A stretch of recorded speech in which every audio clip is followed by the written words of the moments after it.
자극적인 학원 광고나 이른바 공부 비결에 쉽게 휩쓸리는 학생들이 있습니다. 이런 친구들은 당장 따라가지 않으면 뒤처지고 말 것이라는 공포감과 조급함에 금세 사로잡힙니다. 반대로 광고를 보더라도 나는 나의 방법을 믿는다 하는 단단한 얼굴을 하고 묵묵히 공부에 전념하는 학생들도 있습니다. 저는 후자 쪽이 믿음직스럽습니다. 대단한 성적 향상이나 부러워할 만한 성과를 거둔 사람들은 대개 후자였습니다. 사실 공부도 방법은 사람마다 다릅니다. 몇 가지 핵심적인 원칙과 마인드, 이를테면 기본 이론은 완전히 이해한다거나 끙끙대며 노력할 때 사고력은 향상된다거나 양이 질을 만든다 같은 황금률은 존재하지만 세부적인 짜잘한 방법론은 사람마다 모두 다릅니다. 따라서 어떤 방법을 쓰느냐 보다는 자신을 얼마나 믿느냐가 더 중요합니다.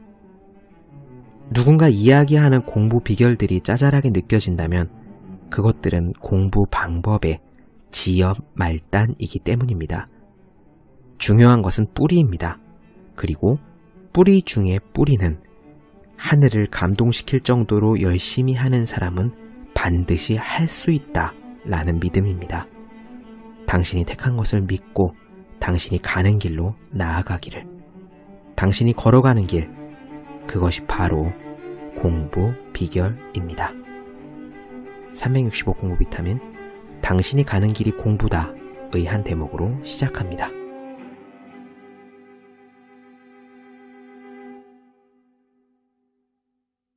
네, 안녕하세요. 본격 공부자극 팟캐스트 서울대는 어떻게 공부하는가 한지우입니다. 사실 지금 이 부분을 어제 한번 녹음을 했었어요. 그래서 방송을 다 만들었는데 편집을 하다 보니까 이게 잡음이 너무 많이 들어가는 거예요. 그래서 아무래도 이상하다 싶어서 이게 아이폰에 이어폰을 꽂고 파일을 제가 직접 들어보니까 너무 울림이 심해서 방송을 그대로 내보낼 수가 없었습니다. 이게 제가 집에서 혼자 만드는 방송이다 보니 그런 어려운 점들이 있어요. 그러니까 디테일한 음량 조절이 가능한 장비가 있는 것도 아니고 녹음하는 기계가 고가의 장비가 있는 것도 아니고 하다 보니까 그저 원시인처럼 제 경험에 의해서 이렇게 바꿔보고 저렇게 바꿔보고 이번에는 소리를 높여보고 다음번에 마이크를 입에서 멀리 떼보고 그런 과정을 반복하면서 적당한 소리, 제일 듣기 좋은 그런 방송을 만들고자 노력하는 중입니다. 하여 부족한 부분이 많이 있더라도요. 이를테면은 새소리가 짹짹 들린다던가 개소리가 방문을 박박 긁는 우리 푸들 소리가 들린다던가 하는 경우가 있더라도 너그러이 양해해 주시기를 부탁드리겠습니다. 어제 저는 사실 충동적으로 갑자기 하고 싶은 에피소드가 있어서 예정에 없이 마이크 앞에 앉았더랬습니다. 어제 날씨가 갑자기 추워졌거든요. 영하 13도로 떨어진다 이렇게 하고 실제로 그랬죠. 회사에서 퇴근하는데 퇴근길에 분식점에서 이제 고등어를 굽는데요. 그 고등어 구이의 내음마저 얼음처럼 땡땡 느껴질 정도로 그렇게 추웠었습니다. 그래서 집에 오자마자 급히 마이크를 켜고 앉아서 방송을 녹음했는데 음량 문제로 통째로 다 버리게 되었거든요. 그런데 하루가 지나고 지금 그러니까 오늘 밤 추운 날씨가 깨끗이 사라져버리고 따뜻해지면은 영 방송할 맛이 안 나서 안 할까 했더니 웬걸 내일은 오늘보다 더 춥대요. 역시 똑같이 영하 13도 떨어지고 체감온도는 영하 20도를 넘어 22도다, 3도다 지금 그러고 있습니다. 아주 정신이 바짝 들게 추운 날이죠. 그래서 다시 한 번 더 이 에피소드를 하고 싶다는 생각이 들었습니다. 저는 이렇게 굉장히 추운 날이면은 어렸을 때 떠오르는 추억이 한 가지 있어요. 저는 어린 시절에 외할머니 외할아버지 댁에 가서 겨울방학 내내 보내고 뭐 그랬었거든요. 외할머니 외할아버지는 농사를 지으신 분들이었는데 직접 할아버지가 손수 지으신 집에서 아주 오랫동안 사셨습니다. 직접 할아버지가 벽돌을 굽고 흙을 발라서 담을 만들고 나무를 잘라서 마루를 짜고 뭐 그러셨다고 해요. 뭐 건축을 하신 분도 아닌데 하여튼 옛날에는 다들 그렇게 사셨다니까 그런가 보다 합니다. 그 외할머니 댁 안방에 난로가 있었어요. 아주 작은 난로, 그러니까 새끼돼지 한 마리 크기 정도 되는 조그만 난로인데요. 난로 위에 연통을 쭉 뽑아서 창문 밖으로 빼꼼 내밀은 그런 낡은 난로였습니다. 이렇게 나무를 잘라서 아래에다가 넣으면은 몇 토막 넣으면은 밤새 난로가 뜨끈뜨끈하게 열기를 뿜어내곤 했었죠. 제가 좋았던 거는 시골이다 보니까 그 농사를 짓고 쌀이 나오면은 그걸로 할머니가 가래떡을 뽑으셨어요. 가래떡을 얇게 차곡차곡 쓸어서 한 가마니 가득 갖다 놓고 안방 넘어 저쪽 건넌방에요. 수시로 그 가래떡을 한 줌씩 집어다가 난로 위에다 올려놓고 구워 먹었더랬습니다. 썰어놓은 가래떡을 난로 위에 올려두잖아요. 그러면 그 가래떡이 노릇노릇 익어갑니다. 그리고 막 빵빵해져서 부풀어 올라요. 때로는 퍽 하고 터져서 구멍이 까맣게 나기도 하고. 그러면 그 노릇노릇하고 까만 가래떡을 그대로 집어서 먹는 것이 외할머니 댁의 겨울밤의 간식이었습니다. 지금도 저는 그 맛이 그리워서 집에 가래떡이라도 좀 있으면은 후라이팬 위에다가 기름을 두르지 않고 그냥 가래떡을 올려서 노릇노릇하게 구워서 조청도 없이 그냥 그 구수한 맛을 즐기곤 하는데, 그래도 그게 가스불 후라이팬 위에 올린 것과 난로 그 쇠판 위에다가 직접 올려 구운 것은 맛이 다른 것 같아요. 그리고 또 한 가지, 이렇게 추운 날이면은 늘 읽고 싶어지는 시가 한 편이 있습니다. 사랑하는 사람에게 눈이 푹푹 내리는 겨울날 밤, 저기 깊은 아무도 없는 산속으로 들어가 함께 살자라고 간절하게 권하는 아름다운 시, 바로 백석 시인의 나와 나타샤와 흰 당나귀가 되겠습니다. 물론 많이들 아시겠지만 백석과 그의 연인 자야의 사랑 이야기는 너무나 애절하죠. 백석 시인이 함흥에 있는 영생고등보통학교 선생님이셨는데, 그때 선생님들의 회식 자리에 기생이었던 자야가 들어왔답니다. 그 자리에서 자야에게 한눈에 반한 백석은 그 자야를 붙잡아다가 자기 옆자리에 앉혀놓고 손목을 꼭 붙잡은 상태로 이렇게 속삭입니다. 오늘부터 당신은 나의 영원한 마누라요. 죽기 전에 우리 사이에 이별은 없습니다. 하지만 그렇게 뜨겁게 사랑한 백석과 자야였는데 세상은 그리 호락호락하지 않았습니다. 당대 최고의 지식인이었던 학교 선생님과 기생 사이의 사랑이었으니까요. 백석 시인의 집에서 많은 반대를 했나 봅니다. 아들의 마음을 어떻게든 돌리고자 3번이나 강제로 결혼을 시켰죠. 하지만 그때마다 번번이 백석은 새 신부의 손목 한번 잡지 않은 채 혼인식장에서 뛰쳐나오곤 했습니다. 그리고 백석은 자야에게 우리 함께 저 만주 땅으로 가자고 계속 설득합니다. 우리 가자, 같이 가자. 없어도 거기 가서 행복하게 살자. 왜 그랬을까요? 자야는 백석의 그 제안을 결국 거절합니다. 따라가지 않았어요.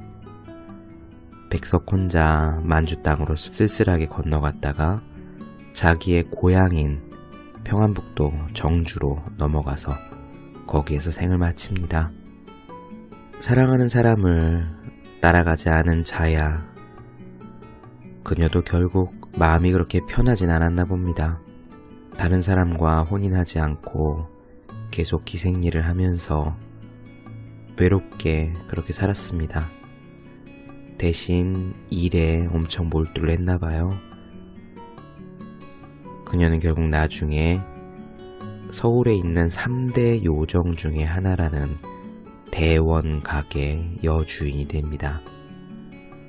어마어마하게 큰 술집이죠.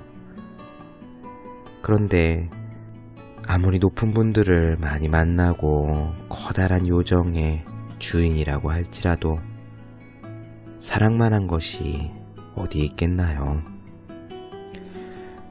그 쓸쓸한 마음을 채우지 못하고 홀로 살아가다가 나중에 이 자야는 저 법정 스님의 무소유 책을 읽습니다.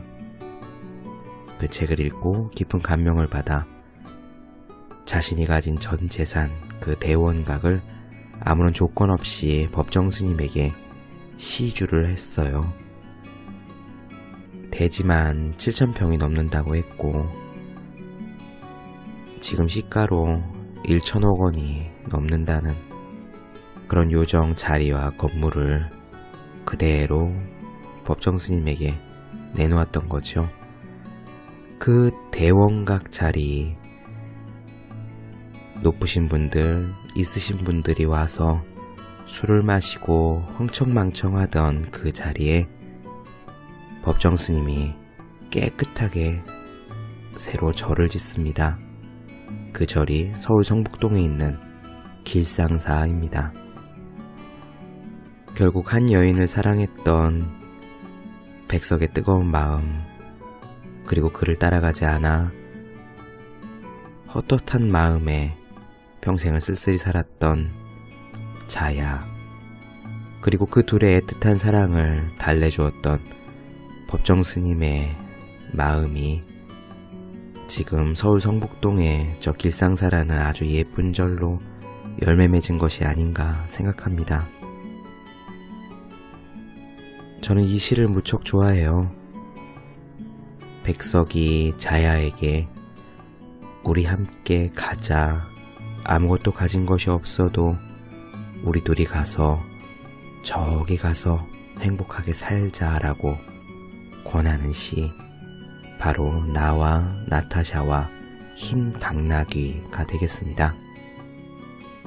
오늘같이 추운 날 함께 읽어보도록 할게요. 나와 나타샤와 흰 당나귀. 가난한 내가 아름다운 나타샤를 사랑해서 오늘 밤은 푹푹 눈이 내린다. 나타샤를 사랑은 하고 눈은 푹푹 날리고 나는 혼자 쓸쓸히 앉아 소주를 마신다. 소주를 마시며 생각한다. 나타샤와 나는 눈이 푹푹 쌓이는 밤 흰 당나귀를 타고 산골로 가자. 출출이 우는 깊은 산골로 가 마가리에 살자.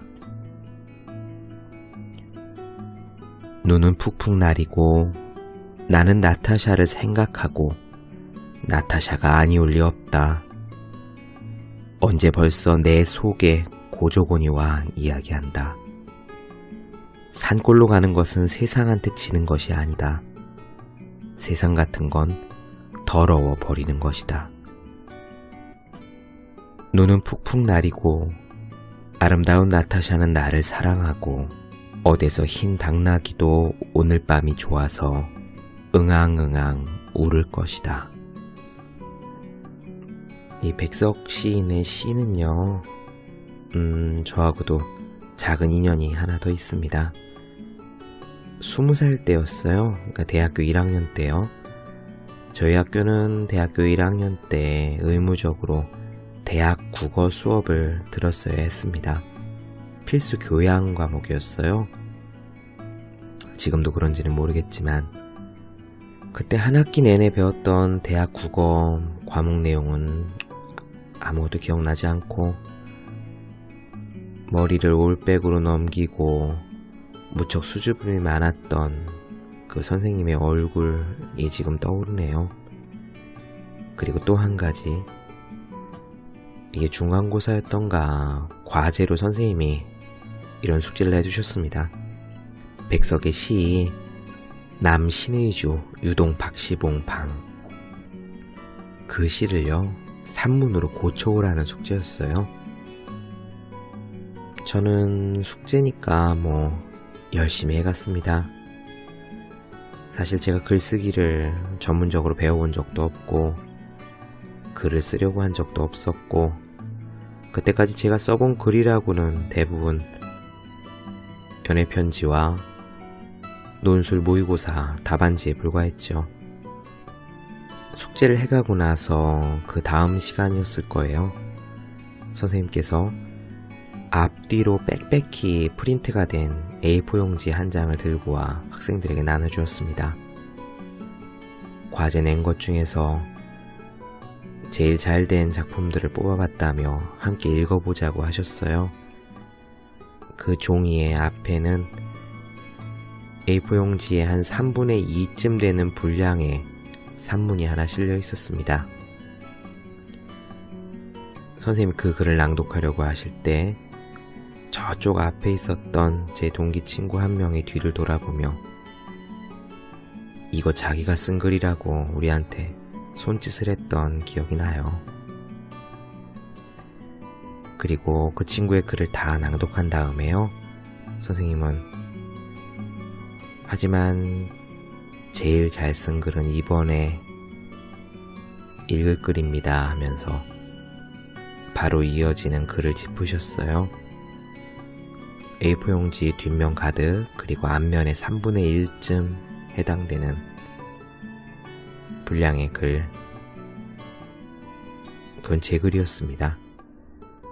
제가 제 자랑을 하려고 이런 얘기를 하는 게 아니라요, 그냥 돌이켜보면은 막 다 신기해요.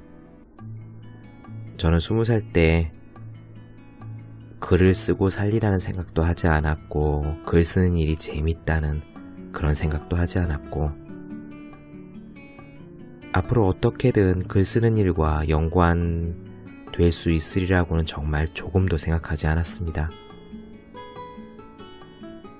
그런데 어떻게 하다 보니 지금 저는 이렇게 취미로 즐거움으로 글을 쓰는 사람이 되었고 또 글을 쓰는 일들이 밥벌이에 도움이 되는 그런 사람이 되어 있는 거예요.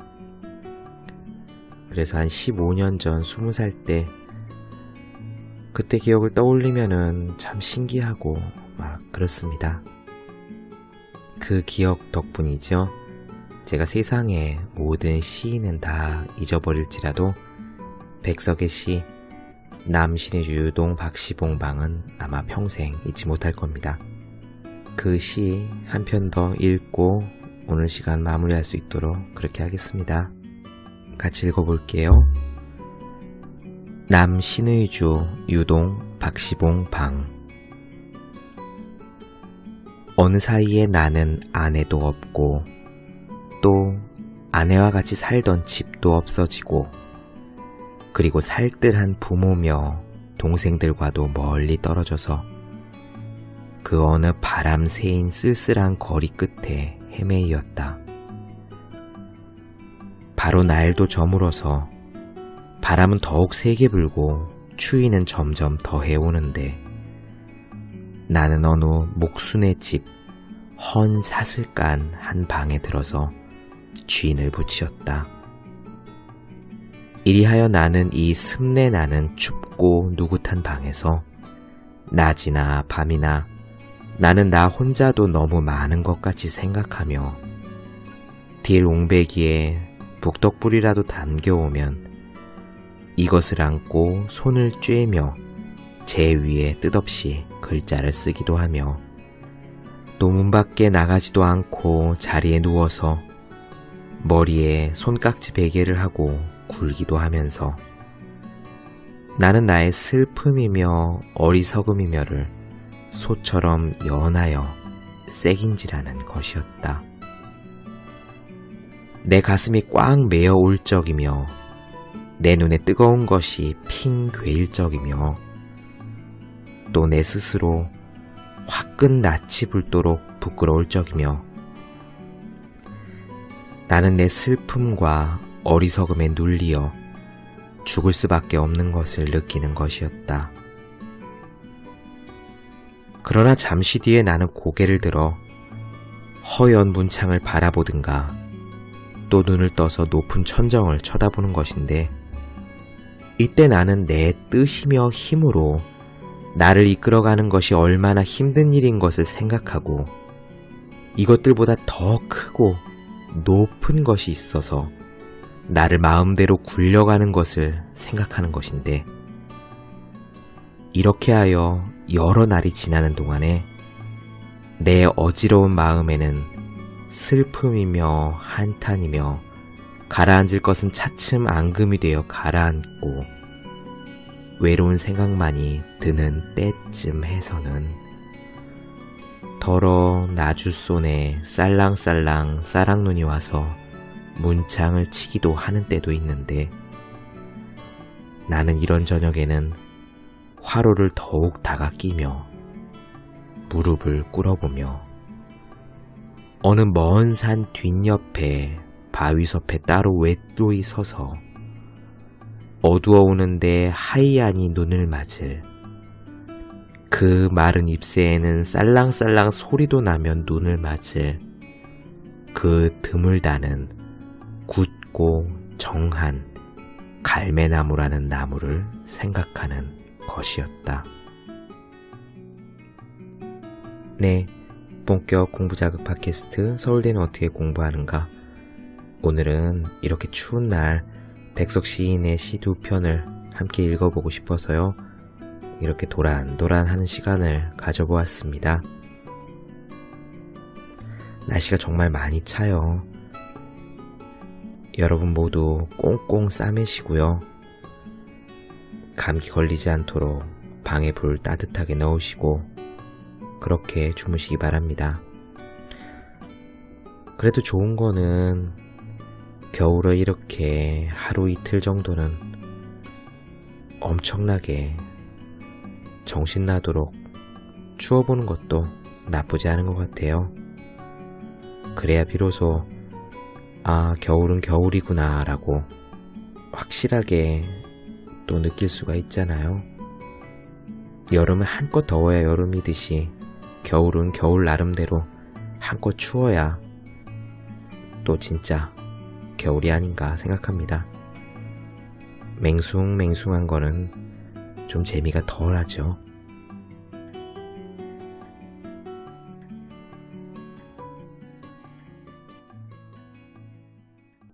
네, 오늘은 여기까지 할게요. 여러분 더 많은 이야기가 궁금하신 분들, 질문사항 있으신 분들 네이버 블로그 허생의 즐거운 편지를 찾아주시면 되겠습니다. 그리고 여러분이 사랑하는 분들, 매일매일 공부하실 그분들에게 선물해 주면 좋은 책 365 공부 비타민을 인터넷에서 찾아보시기를 권해드립니다. 저는 다음 시간에 뵙도록 하겠습니다. 여러분 모두 열심히 공부하세요. 저도 열심히 하겠습니다.